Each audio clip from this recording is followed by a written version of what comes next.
Welcome back to Planksgiving. We are on week 4, day 1. And last week we worked on lengthening the breath, understanding the breath, using the breath to get more out of each plank that we were in. Today we're going to go the opposite way. We're still going to use the breath, but we're going to add movement that links the breath and movement. Okay, so we are starting. Oh, your other challenge for today is I want you to pick a different starting position than you normally do. Again, I want you to get used to it. So maybe it's a little bit challenging for you. Great, do fewer. Maybe it's the easier position. Great. Pick one of the other variables I'm going to show you to make it a little more challenging, if that's what you need. Okay.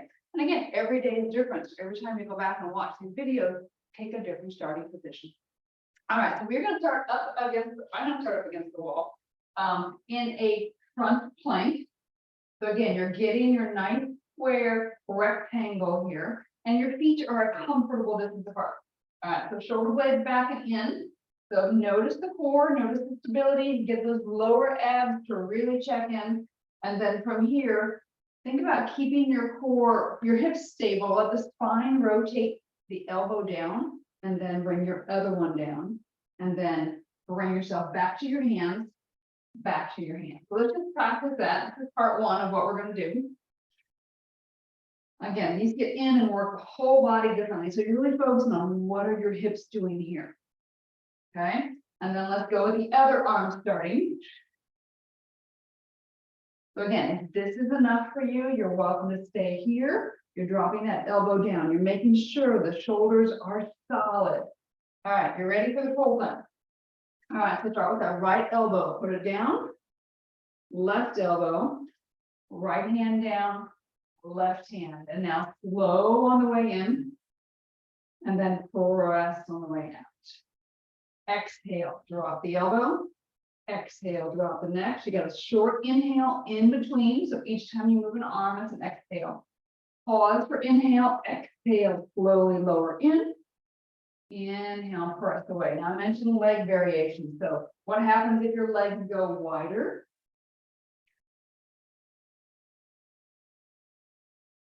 Oops, and then press and press. Maybe you want your legs all the way in. Maybe one leg comes off the ground. Again, what does this do for you? Slowly in, slowly out. If you're going to do one leg, make sure you also do the other leg. Press and press. So make sure, again, link the movement to the breath. So basically you're moving on exhales. Okay, that's number 1. Number 2. So we're going to do, side plank. Again, I'm going to demonstrate on the wall because my knees are being a little cranky right now. So where do you want to be? You can do this from the hand. You can do this from the elbow. Do you want to be on your knees, on your hip, on the feet? You decide. Okay, so you're starting down, you're lifting up out of that seated position. Again, what's appropriate. So you're getting the side to engage the lat. The elbows are pulling in toward the hips regardless of your position. All right, now I want you to focus on feeling the rib, top rib, go toward the bottom hip. So it's what we call rotation with flexion. Bring yourself back to neutral. Help us to stay in still. Exhale, rib for the opposite hip. So you feel yourself letting that shoulder come forward, but notice I'm not rounding the shoulder forward, right? I'm leading with that rib to the hip. So I'm getting more strongly into the diagonals. So I've got this lift going on, and then I'm challenging it. Okay, so again, variation. You can keep your legs where they are. You can stagger your legs. So one leg's in front, one leg's in behind. Again, what's the difference here? Well, more fun even, you can lift to the top leg. And again, you can always, if that bottom knee is on the ground, you're pressing it inward, get more into the deep hips. So exhale. You can even think, make it a little more challenging. Push this hip back a little bit as you rotate forward. Does that give you a better awareness of what is going on? Okay, and release. All right, flip around. Let's do the other side.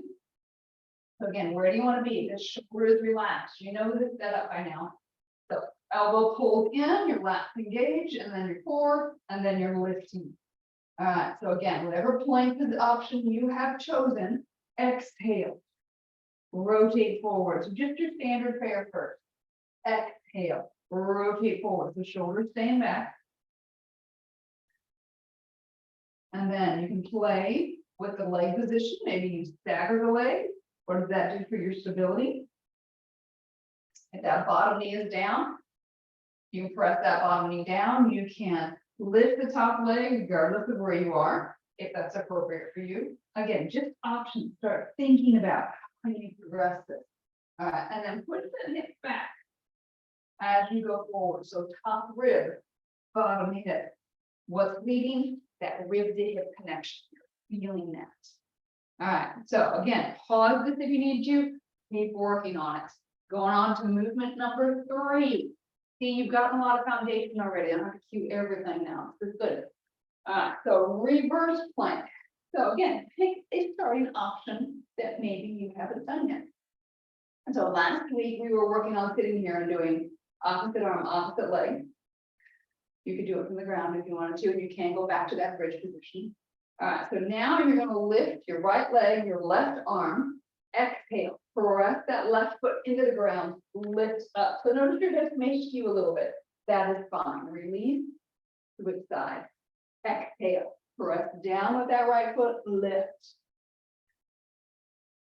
All right, so now that you've got that motion, I want you to begin to think about keeping the hips more level. So your lift may be smaller. And can you control it on the way down? That was an example of how we need to work on things, right? So it's that control element. It doesn't have to be big. No. So where is this? Keep going. Where is this foot placed? Out farther, most likely more challenging. In more, you can get more push, and it's a little bit easier. Again, you decide, you play with these things. That's what this Planksgiving is all about. Figuring out what works for you, what challenges you. Maybe I'm saying something's easier, but it's actually harder. You know, that's why there are options instead of levels. All right, so keep playing. Go back through this. You know, get up to 30 reps. Doesn't have to be that many today. As you work on this, you should get stronger. You should be able to do it. All right. Thank you for being here, and I will see you soon for day 2.